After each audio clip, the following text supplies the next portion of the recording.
오늘 우리에게 주신 하나님의 말씀 역대상 11장 20절에서 47절 말씀입니다. 역대상 11장 20절에서 47절 말씀 저와 여러분들이 교독하도록 하겠습니다. 20절 말씀 제가 먼저 읽습니다. 요압의 아우인 아비새는 30인 특별부대의 우두머리였다. 바로 그가 창을 휘둘러 300명을 쳐서 죽인 용사이다. 그는 세 용사와 함께 유명해졌다. 그는 30인 특별부대 안에서 제일 뛰어난 용사였다. 그는 30인 특별부대의 우두머리가 되기는 하였으나 세 용사에 견줄만하지는 못하였다. 여호야다의 아들인 브나야는 갑스엘 출신으로 공적을 많이 세운 용사였다. 바로 그가 사자처럼 기운이 센 모압의 장수 아리엘의 아들 둘을 쳐 죽였고 또 눈이 내리는 어느 날 구덩이에 내려가서 거기에 빠진 사자를 때려 죽였다. 그는 또 이집트 사람 하나를 죽였는데 그 이집트 사람은 키가 5규빗이나 되는 거인이었다. 그 이집트 사람은 배틀 다리 같은 굵은 창을 들고 있었으나 브나야는 막대기 하나만을 가지고 그에게 덤벼 오히려 그 이집트 사람의 손에서 창을 빼앗아 그 창으로 그를 죽였다. 여호야다의 아들 브나야가 이런 일을 해서 그 세 용사와 함께 유명해졌다. 그는 30인 특별부대 안에서 뛰어난 장수로 인정을 받았으나 세 용사에 견줄만하지는 못하였다. 다윗은 그를 자기의 경호대장으로 삼았다. 군대의 용사들로서는 다음과 같은 사람들이 더 있다. 요압의 아우 아사엘과 베들레헴 사람 도도의 아들 엘하난과 하롤 사람 사뭇과 블론 사람 헬레스와 드고아 사람 이게스의 아들 이라와 아나돗 사람 아비에셀과 후사 사람 십부게와 아우아 사람 일레와 느도바 사람 마하레와 느도바 사람 바하나의 아들 헬렛과 베냐민 자손으로 기브아 사람 리베의 아들 이데와 비라돈 사람 분야야와 가하스 시내가에 사는 후레와 아르바 사람 아비엘과 바름 사람 아스마윗과 살본 사람 엘리아바 기손 사람 하셈의 아들들과 하랄 사람 사게의 아들 요나단과 하랄 사람 사갈의 아들 아이암과 훌의 아들 엘리발과 무게랏 사람 헤벨과 블론 사람 아이야와 갈멜 사람 헤스로와 에스베의 아들 나아레와 나단의 아우 요엘과 하그리의 아들 미팔과 암몬 사람 슬렉과 수루아의 아들 요압의 무기를 들고 다니는 부에로 사람 나일과 이델 사람 이라와 이델 사람 가랍과 헷 사람 우리아와 알레의 아들 사밧과 르우벤 자손 시사의 아들로서 르우벤의 자손의 족장이며 30명을 거느린 아다나와 미덴 사람 요사밧과 아스드라 사람 우시아와 아로엘 사람 호담의 아들들인 사마와 여이엘과 시므리의 아들 여디엘과 그의 아우 디스 사람 요아와 마하위 사람 엘리알과 엘리암의 아들 여리베와 요사위야와와 모압 사람 이드마와 엘리야와 오벳과 우소밧 사람 야시엘이다. 아멘. 우리는 본문을 통해서 계속해서 다윗의 수많은 용사들을 지금 소개하고 있는 것을 읽고 보고 있는데요. 이름과 더불어 구체적인 이 용사들의 활약을 통해서 이 용사들이 얼마나 뛰어난 능력을 가지고 다윗에게 충성했음을 보여주고 있습니다. 이렇게 다윗은 막강한 군사력을 바탕으로 든든한 나라를 세우지요. 하나님은 다윗 왕조가 영원할 것이라고 다윗에게 다윗의 언약으로 약속하셨습니다. 그러나 여러분들 역사를 잘 아시듯이 역사적으로 보면 남유다는 바벨론에 의해서 멸망당하고 그들은 포로로 끌려갑니다. 그리고 수십 년이 지난 후 포로 중 일부가 다시 돌아오게 됩니다. 돌아온 이들에게는 신앙의 질문이 있었습니다. 어떤 질문을 할 수 있겠습니까? 여전히 우리는 하나님의 백성이 맞는가? 과연 하나님께서 다윗에게 해주신 그 언약이, 그 약속이 여전히 유효한가? 라는 신앙의 의심 혹은 질문이 들 수밖에 없었습니다. 잘 아시는 대로 포로에서 돌아온 이들을 위해서 쓴 것이 역대상하입니다. 이 역대기는 이러한 질문에 답을 하지요. 어떻게 답을 합니까? 한마디로 말씀드리면 너희는 여전히 하나님의 백성이고 다윗 왕조를 기반으로 한 하나님 나라는, 나의 나라는 영원할 것이다 라고 말씀합니다. 그래서 이들이 돌아온 이들에게 주어진 말씀으로 읽는 내용이 오늘 본문처럼요, 과거 다윗을 중심으로 세워진 막강하고 든든한 나라를 기억하고 지금 자체는요, 자신들이 너무나 보잘것없고 초라하고 성전도 집도 아무것도 없는 황폐한 이곳이지만 다시 회복될 그날을 기대하며 소망할 수 있게 되는 것이죠. 그렇다면 오늘 말씀을 통해 우리가 다시 회복될 그 나라, 지금 오고 있는 하나님 나라의 모습을 우리는 두 가지를 살펴볼 수 있습니다. 먼저는요, 하나님 나라는 어떤 곳이겠습니까? 하나님 나라는요, 함께 세워가는 곳입니다. 아무리 다윗이 위대하다고 해도 다윗 혼자서 그 나라를 세울 수는 없습니다. 다윗 주에는 충성스럽고 용맹스러운 용사들이 함께 했죠. 30인 특별부대, 그리고 가장 용맹스러운 핵심인 세 용사와 그 다음으로 용맹스러운 세 용사가 다윗을 경호하고 다윗을 위해 싸웠습니다. 이처럼 하나님 나라는요, 각자 맡은 역할을 충실하게 감당하는 사람들과 함께 세워집니다. 그리고 하나님은 오늘도 마찬가지로 저와 여러분을 하나님 나라 백성으로 부르셨습니다. 여러분들은 하나님의 백성입니다.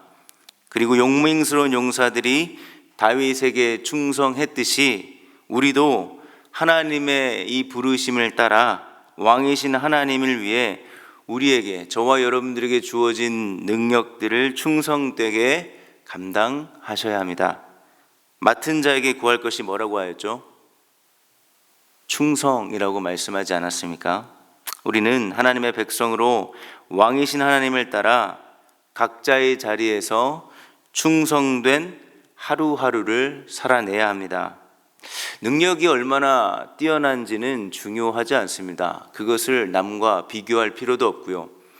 우리는 달란트 비유에서 잘 알 수 있듯이 각자에게 주신 능력대로요, 각자에게 주신 능력이 다 다릅니다. 그러나 능력대로 오늘도 주어진 자리에서, 그곳이 가정이든 직장이든 학교든 어디든, 여러분들이 오늘 해야 할 일과 여러분들이 만나야 하는 사람들과의 그 관계 속에서 하나님이 온 세상을 창조하셨고요, 죄로 인해 망가졌지만 이 세상을 버리지 않고 포기하지 않고 다시 회복시키며 자신의 나라를 완성시키고 있음을, 그 나라가 오고 있음을 믿고 기다리는 자로서 그 자리에서, 여러분들의 각자의 자리에서 말하고 행동하고 선택하고 하나님을 위해서 살아가는 용기와 지혜로 우리는 오늘 하루를 승리할 수 있어야 합니다.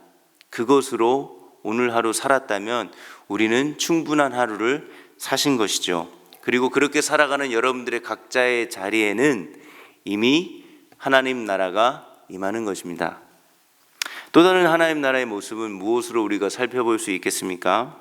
하나님께서 자기 백성으로 부르신 그 구성원들이 매우 우리의 상상을 뛰어넘을 만큼 다양하다는 사실입니다.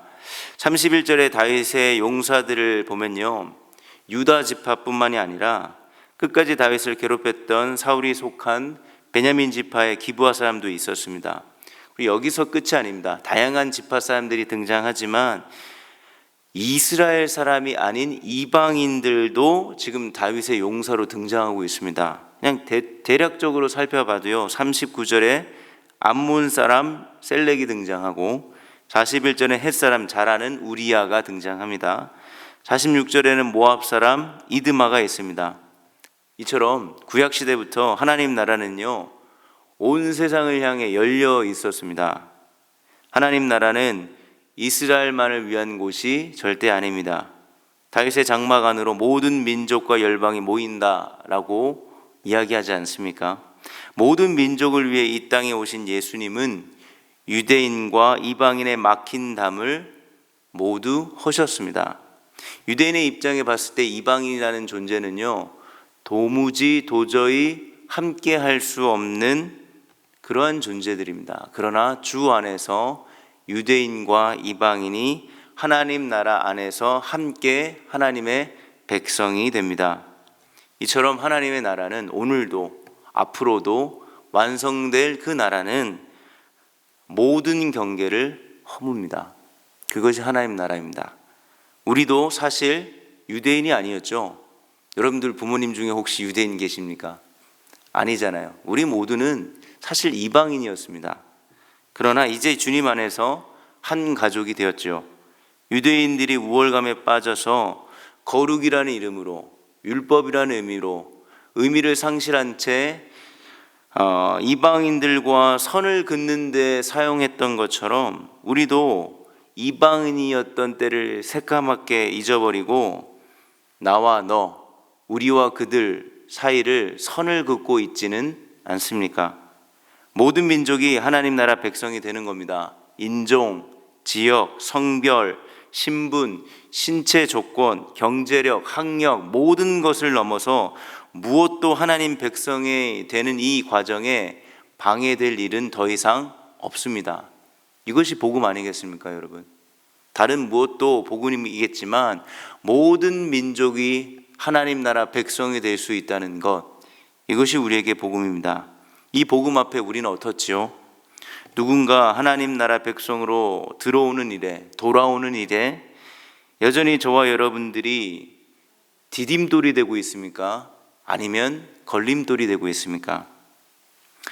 혹시나 우리가 진리라고 확신하는 게 우리의 편견이 아닙니까? 선입관이 되지는 않습니까? 우리의 경험과 가치관과 전통과 습관들을 마치 진리처럼 생각하여서 하나님 나라를 세워가는 일에 방해가 되고 있지는 않은지, 오늘 우리가 기도할 때 여러 가지 기도 제목들이 있겠지만 우리 자신을, 각자를 돌아볼 수 있는 시간이 되셨으면 좋겠습니다. 말씀을 정리합니다. 오늘 말씀을 통해 성령님은 저와 여러분들에게 이렇게 물으시는 것 같습니다. 과연 우리는 하나님 나라를 위해 충실한 동역자로 살아가고 있는가? 아니면 내 만족과 유익을 위해 오늘도 내일도 정신없이 바쁘게 살고 있는가? 우리는 얼마든지 성실하고요, 부지런하고요, 책임감 있고요, 열심히 살 수 있습니다. 문제는 이러한 열심과 노력과 성실함이 누구를 위한 노력이고 성실함이고 책임인지 돌아보셨으면 좋겠습니다.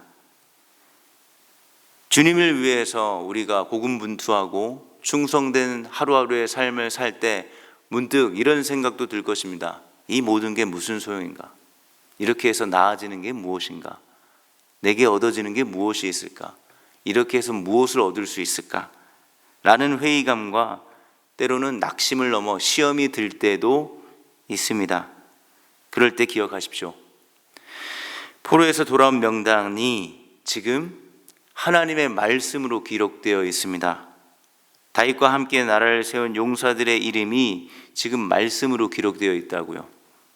나와는 전혀 상관없는 이 이름들, 그리고 우리가 1장부터 9장까지 무려 이 엄청난 분량의 말씀을 읽으면서 도무지 무슨 묵상을 할 수 있고 설교자는 어떻게 설교를 할 수 있을까 고민되는 부분이었습니다. 그러나 이 이름이 기록됐다는 것은 분명한 건 한 가지입니다. 하나님이 기억하고 있다는 사실입니다. 여러분들의 이름이 어디에 새겨지기를 원하십니까? 부디 하나님의 생명책에 기록되기를 바랍니다. 내 이름을 드러내고 자랑하기 위해서 오늘 하루를 살아가는 것이 아니라 그분을 위해, 비록 비교해보면 상대적으로 여전히 보잘것없는 능력이지만 묵묵히 그분을 위해 살아낸다면 주님이 반드시 기억하실 것입니다. 오늘 하루도 내 이름을 위해 사는 게 아니라 왕이신 하나님의 이름을 위해 여러분들의 각자의 자리에서 살아내시며 승리하실 수 있는 저와 여러분 되시기를 예수님의 이름으로 축원드리겠습니다. 우리 시간 두 가지 기도 제목을 함께 기도했으면 좋겠는데요. 먼저는 오늘 다음 세대를 위해 기도합니다. 하나님이 주신 재능들을 우리 아이들이 어렸을 때부터 발견하고 이 재능들을 가지고 나는 하나님을 위해서, 하나님 나라를 위해서 어떻게 사용되고 어떤 삶을 살아갈지를 끊임없이 고민하는 그 고민들을 기도 제목으로 우리 다음 세대에게 주시기를 우리가 함께 기도하셨으면 좋겠습니다. 한 가지 더는 우리 말씀을 기억하며 기도할 텐데요. 우리가 내일일은 내일 염려하라고 하셨죠. 오늘 주어진 이 선물 같은 하루 앞에서 내 주어진 자리에서 하나님의 이름을 위해 내게 주어진 지위와 역할과 내 자리를 충실히, 남이 알아주지 않더라도 하나님이 기억하십니다. 그 일들을 오늘 하루 묵묵히 충실히 감당할 수 있는 내가 될 수 있도록 우리 이 두 가지 기도 제목을 가지고 합심해서 함께 기도하며 각자 개인의 기도의 자리로 나아가도록 하겠습니다. 기도하겠습니다.